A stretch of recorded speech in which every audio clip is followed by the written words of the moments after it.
All right, welcome back to another episode of Focus on EDU, EdTech, and the Education Experience. I'm your host, Doug Konopelko from CDW Education, and I am, as always, very excited to be here. Another great guest we've got. As you all know, I am in the area of esports and education right now, so a lot of my work is revolving around games, video games, what that looks like in the classroom. And today I'm lucky enough to talk with Dr. Darnel Degand from UC Davis, University of California, Davis. And Dr. Degand, take a minute here, introduce yourself, tell us a little bit about your work. Thanks for having me, Doug. So I'm an assistant professor at UC Davis, and my interests are in media and how it can be used in the classroom to teach. So a lot of my students include undergraduates who are pre-service teachers, and I'm also teaching to principals, future principals, educational leaders, as well as PhD students who may also become professors in the future. So again, my interests are how media, video games, comic books, cartoons can be used in the classroom and why it should be considered on par, similar to textbooks and, other literature. Amazing. So when we think about media, you mentioned a couple there, video games, comic books. Are those two that you like to focus on? Are there more, or where's your sweet spot? Yeah, I really enjoy podcasts. I really enjoy video games. I really enjoy cartoons. But in terms of research focus, because we have to focus, I'm looking more at video games and comic books, graphic novels. Those are my two specific areas that I focus on. I'm interested in not only the consumption, but also the production, the creation, because I have a background in that as well. Very cool. Well, I feel like we could go into a lot of different things here, but let's dive in. You said you work a little bit in the education space, right? So teaching teachers. What does that look like in your work at UC Davis? So I teach in 3 of the programs. There's about 4 and a half, 5 programs, but I teach in 3 of them.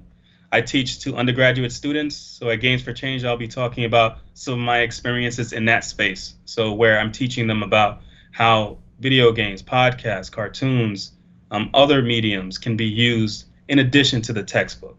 Right? So we talk about not only the fact that there are a lot of discussions about how I guess games and cartoons and things like that aren't really necessarily considered academic. So we get into the theory, we get into the research, we get into the practice of using them in the classroom. And then I also teach to 2 other programs like I was mentioning before. I teach to PhD students. Those are the individuals who are really interested in the theory, the research, the application of those different mediums. And then I teach to educational leaders who make decisions, like they may become principals or are principals already. And they're deciding, okay, can these be used in the classrooms? I appreciate being able to teach at all those different levels because we have to come at it from multiple perspectives, right? So again, those educational leaders could be policy makers. They could be those who decide, okay, should there be laws? Should there be, curriculum? Should there be a focus on how this should be applied in the classroom? So those are the different, courses, programs that I teach. Great. So what are some of the ways that you see this work being applied in the classroom, or what are some of the things that you teach? Well, let's focus, maybe you said, on that undergraduate level, teaching pre-service teachers. What kind of things are you going over in those classes? So one thing I'll say is one thing that stands out about my class is that I give them the ability to not only consume, podcasts, consume the video games, consume comics, but I also give them these assignments where they're able to choose. Instead of doing a text essay, which they can still do, they have the option to also do 3 other mediums when they're submitting their assignment. They can create a comic essay, they can create a podcast, they can create a video essay, and they can submit that as their midterm. They can submit it as their final. So we go into discussions about, again, not just the theory, but also the application. I want them to be able to see, okay, what is it like to be a student who also engages in this type of learning, right? Because it shouldn't be that the first time they've come across this idea is when it's proposed, like when they're in the classroom, right? So that's one of the things I want to give them exposure as a student, but then also exposure as a teacher, a pre-service teacher, to the idea of how it could be applied in the classroom. So that's one of the things that stands out about my class, my undergraduate class. So, what are you talking about this year at Games for Change? So at Games for Change, I'm going into more details about what that experience has been like. So I taught undergraduate from 2018 to 2020. 2022 will be my first year coming back because 2021 I took off from teaching undergraduates. But I'm going to be teaching about what was the experience like? What did I learn about what their experiences were, like what their perspectives are on what is it like to use video games in the classroom. And not only will I be talking about what worked, not only will I be talking about what they enjoyed, I'll also be talking about why some of them are still thinking that they're not going to be using video games in the classroom. I want to bring that perspective, that conversation to the Games for Change session that I'm talking in, because we often think about it from this bubble, like there's a situation where we're thinking about what works, why it works, just promoting why it works. But I think we should also, and I'm not going to say everybody does this, but sometimes we just need to be reminded that we also have to consider why some people won't be using it. That can help us rethink or, redesign or just keep certain things in mind. So again, what I'm talking about is why some future teachers don't want to use video games in their classrooms. Yeah, I love that perspective, especially like you said, somewhere like Games for Change, where obviously folks that are there are advocates for using games in education, for using games for interesting applications, fans of games and gaming in general. So, coming in with that idea of like, let's talk about why some people won't want to, I think is going to be really unique and appreciated there. So, maybe give me the Cliff Notes here. I don't know if Cliff Notes are still a thing, but what kind of things are you seeing when we say why might future teachers not want to use games or video games in the classroom? Okay, well, some of the reasons are similar to why society in general often feels like video games are a bad idea for kids or for adults, for anyone. So some of the reasons are related to what we already see in our media. So in our newspaper articles, right? There was a recent newspaper article titled Texas Congressman Blames Rap Music and Video Games, Not Guns, for Texas Shooting.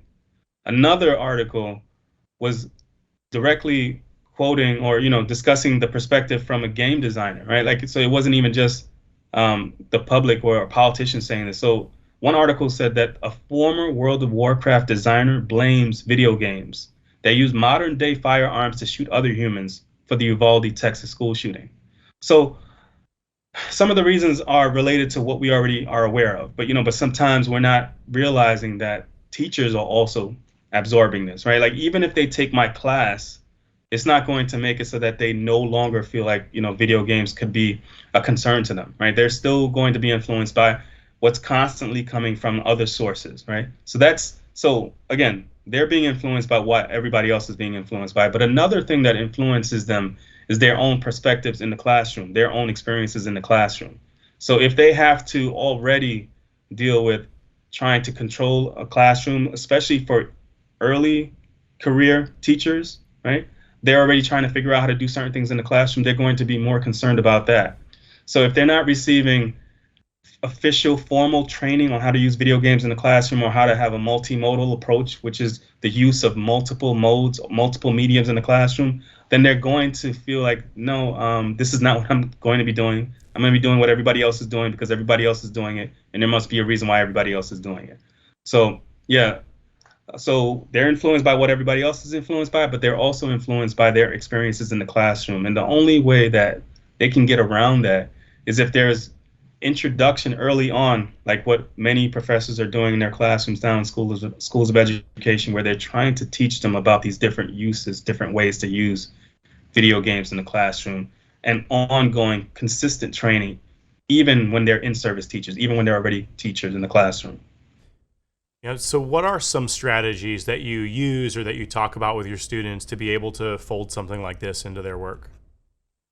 Okay, so something I often talk about, obviously in an education classroom, is pedagogy, right? So we talk about your approaches to teaching.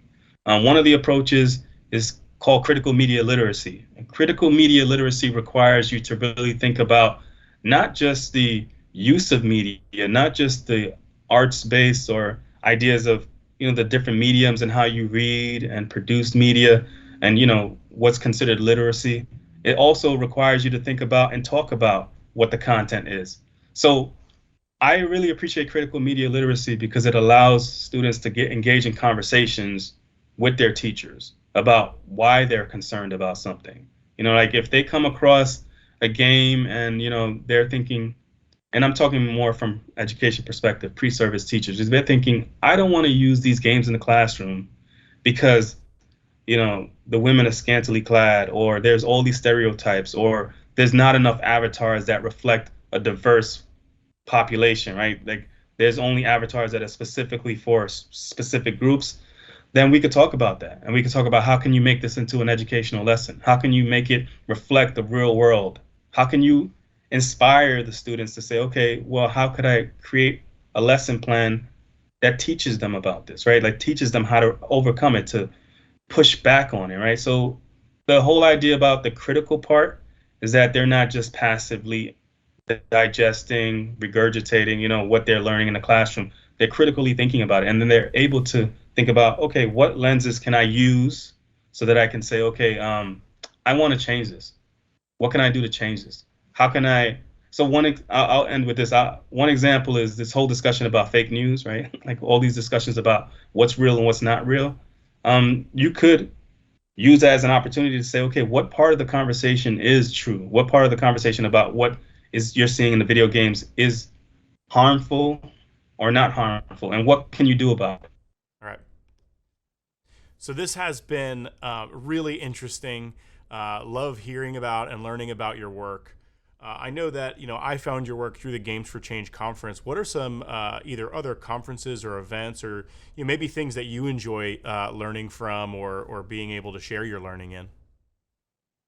Well, there's just like with the whole idea in my class about multimodal approaches. Off the top of my head, I'm thinking about some things. Like I really appreciate extra credits. That's a YouTube channel where they have a specific channel on that YouTube channel about games and educational approaches to games, how you create games. They cover a lot of different topics. That's extra credits. Two scholars that I would recommend who run one of the conferences that I'll also recommend are Kurt Squire and Constance Steinkuhler. They're both at UC Irvine. There's many different great professors in general. I could run through so many, but just with the idea about thinking about conferences. So they run the Games Learning and Society Conference. I think Constance Steinkuhler is the main head of that. And then obviously Games for Change, right? Everybody should try to get to Games for Change. Connected Learning Summit is another conference that I would also recommend. That's coming up pretty soon this summer. Perfect. So now what if people want to get in touch with you, learn more about your work? Where should they go? You can just use my first and last name, Darnel Degand. You can just search for that on Twitter. You can search for that on IG. Like that's my handle, like that, Darnel Degand. So I'm on IG, I'm on Twitter. Yeah, I'll just recommend those two specifically.